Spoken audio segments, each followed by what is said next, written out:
4 కోట్ల తెలంగాణ ప్రజల యొక్క ఆకాంక్ష నెరవేర్చి తెలంగాణ రాష్ట్రాన్ని ఏర్పాటు చేయడం జరిగింది. అంత గొప్ప నాయకురాలు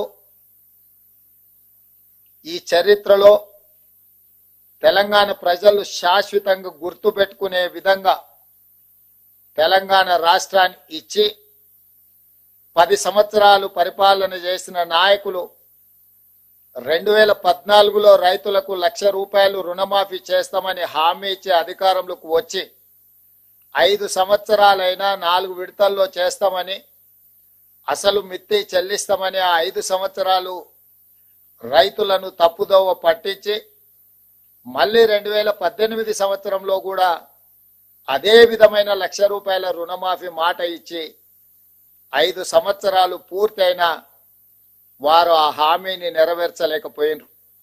ఇది సందర్భం కాకపోయినా లక్షలాది తెలంగాణ రైతాంగానికి గుర్తు చేయవలసిన బాధ్యత ఈ రాష్ట్ర ముఖ్యమంత్రిగా నా మీద ఉన్నది. మొదటి 5 సంవత్సరాలలో ఆనాటి ప్రభుత్వం చెల్లించింది 12,000 కోట్ల రూపాయలు మాత్రమే. రెండవసారి 2018 నుంచి 2023 వరకు చెల్లించాల్సిన 16,000 కోట్లు, కానీ చెల్లించిన 9,000 కోట్లు కూడా సరిగ్గా చెల్లించలే. 10 సంవత్సరాలు 2 సార్లు ముఖ్యమంత్రిగా బాధ్యత నిర్వహించిన ఆనాటి పెద్దలు 21,000 కోట్ల రూపాయలు కూడా పూర్తి స్థాయిలో రైతులకు చెల్లించలేదు. ప్రజలకు ముఖ్యమంత్రులన్నా ప్రభుత్వం అన్నా విశ్వాసం కోల్పోయే విధంగా రైతులు ఆత్మహత్య చేసుకునే పరిస్థితులు ఉన్నా కూడా ఆనాడు ప్రజలకు ఇచ్చిన మాట నిలబెట్టుకోలేకపోయినరు. కానీ కాంగ్రెస్ పార్టీ ప్రజా ప్రభుత్వాన్ని ఏర్పాటు చేస్తాం, ప్రజలు తీర్పిస్తే అని చెప్పి మే 6, 2022 నాడు ఇంతకుముందు ఎల్లయ్య చెప్పినట్టు వరంగల్ ఆర్ట్స్ కాలేజ్ మైదానంలో లక్షలాది మంది సమక్షంలో ఈనాటి లోక్సభ పక్ష నాయకుడు కాంగ్రెస్ పార్టీ మాజీ అధ్యక్షులు శ్రీ రాహుల్ గాంధీ గారు ముఖ్య అతిథులుగా పాల్గొని లక్షలాది మంది రైతుల సమక్షంలో వరంగల్ డిక్లరేషన్ పేరు మీద రైతులకు 2,00,000 రూపాయల రుణమాఫీ చేస్తామని మొట్టమొదట వారు హామీ ఇవ్వడం జరిగింది. రైతు డిక్లరేషన్ లో ఆ మాటను నిలబెట్టుకొని, ఆ మాటను గుర్తుపెట్టుకొని సెప్టెంబర్ 17, 2023 నాడు తుక్కుగూడ రంగారెడ్డి జిల్లా రాజీవ్ గాంధీ ప్రాంగణంలో శ్రీమతి సోనియా గాంధీ గారు 6 గ్యారంటీలను ప్రకటించి తెలంగాణ ప్రజలకు మన నాయకురాలు శ్రీమతి సోనియా గాంధీ గారు మళ్ళీ తెలంగాణ ప్రజలకు రెండవసారి మాట ఇచ్చిండ్రు. వారు స్పష్టంగా చెప్పినారు, తెలంగాణ ఏ విధంగా అయితే మాట ఇచ్చి తెలంగాణ రాష్ట్రం ఇచ్చినమో అదే విధంగా సెప్టెంబర్ 17, 2023 నాడు రాజీవ్ గాంధీ ప్రాంగణం తుక్కుగూడ రంగారెడ్డి జిల్లా నడిగడ్డన నిలబడి 4 కోట్ల తెలంగాణ ప్రజలకు, లక్షలాది మంది తెలంగాణ రైతులకు నేను మాట ఇస్తున్నా, మీరు ప్రజా ప్రభుత్వాన్ని ఏర్పాటు చేయండి, తప్పకుండా మీకు 2,00,000 రూపాయల రుణమాఫీ చేస్తా అని శ్రీమతి సోనియా గాంధీ గారు మాట ఇచ్చిండ్రు.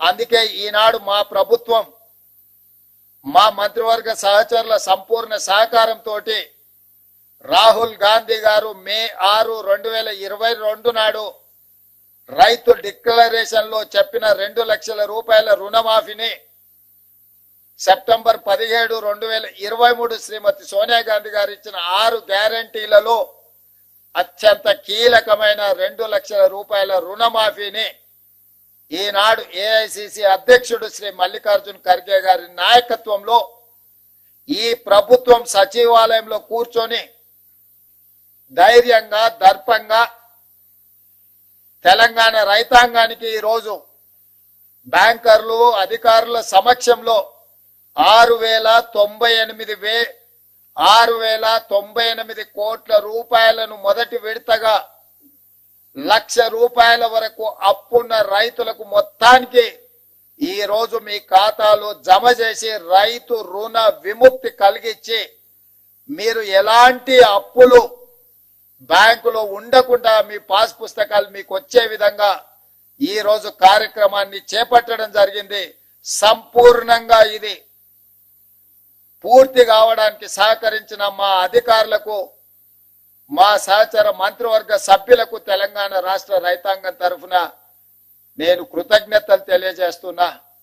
ప్రజాప్రతినిధిగా ఒక జిల్లా పరిషత్ మెంబర్గా ప్రస్థానం మొదలుపెట్టిన నేను జిల్లా పరిషత్ చూసిన, శాసన మండలి ఎమ్మెల్సీగా పనిచేసిన, శాసన సభ్యుడిగా అసెంబ్లీలో పనిచేసిన, పార్లమెంట్ సభ్యుడిగా లోక్సభలో రాహుల్ గాంధీ గారు, సోనియా గాంధీ గారితో కలిసి పనిచేసిన ఈ 16 సంవత్సరాల సుదీర్ఘమైన రాజకీయ ప్రయాణంలో నా జీవితంలో మరుపురాని రోజు ఈ రోజు మీ సమక్షంలో ఉండి లక్షలాది మంది రైతులకు ₹2,00,000 రుణమాఫీ చేసే భాగ్యము, గొప్ప అవకాశము నాకు కలిగింది.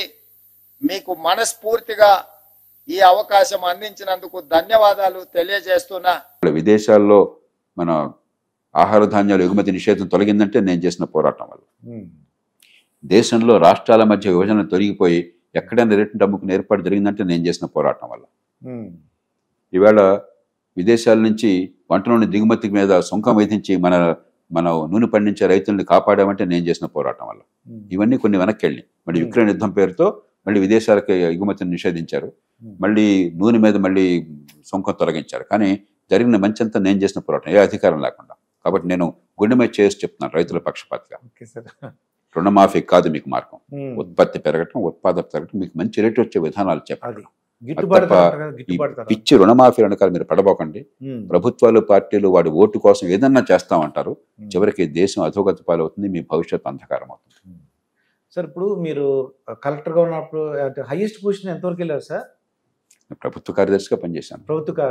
ప్రధాన కార్యదర్శి, ప్రభుత్వ కార్యదర్శి, ముఖ్యమంత్రి కార్యదర్శిగా పనిచేశాను. ఎంతమంది ముఖ్యమంత్రులు మీరు చూసారు సార్ కలెక్టర్ అయిన తర్వాత? అంటే ఫస్ట్ జాయినింగ్ పోస్ట్ ఎక్కడ? ప్రభుత్వంలో ముఖ్యమంత్రులని అంటే అంజయ్ గారి దగ్గర నుంచి ఎన్టీ రామారావు గారు పోయేదాకా ముఖ్యమంత్రులందరూ చూసారు. ప్రతి ముఖ్యమంత్రి చూసారు. ఒకసారి వాళ్ళ గురించి ఒక్కొక్కటి చెప్పండి సార్. అంజయ్ గారి గురించి ప్రతి వాళ్ళు ఒక మంచి లక్షణాలు. అది ఏంటి ఒకసారి తెలుసుకోవాలి. అంజయ్ గారు అనుకోండి, జగన్మోహన్ రెడ్డి గారు చూసిన తర్వాత అంజయ్ గారు పెద్దగా చదువుకుపోయినా కూడా మనసంతా వెన్న ఆయన. ఒక సామాన్యుడు కష్టపడుతుంటే ముఖ్యమంత్రిలాగా అంటున్నాడు కదా, ఆయన ఒక మామూలు ప్రతినిధిలాగా వచ్చేది, అన్యాయం జరుగుతుంది మీరు సాయం చేయాలి అనేవాడు. అందరి గుండె కరిగిపోయేది. ముఖ్యమంత్రి లాంటి వాడు పాపం వాళ్ళు సాయపడాలని చెప్పని, పేదలకు కష్టంలో ఉన్న వాడికి సాయపడాలని చెప్పంటే మీరు కాదనట్లు అంటారు. అంటే దాష్ట్రీకం కాకుండా ఆయన అనునయంగా చెప్పాడు. నాకు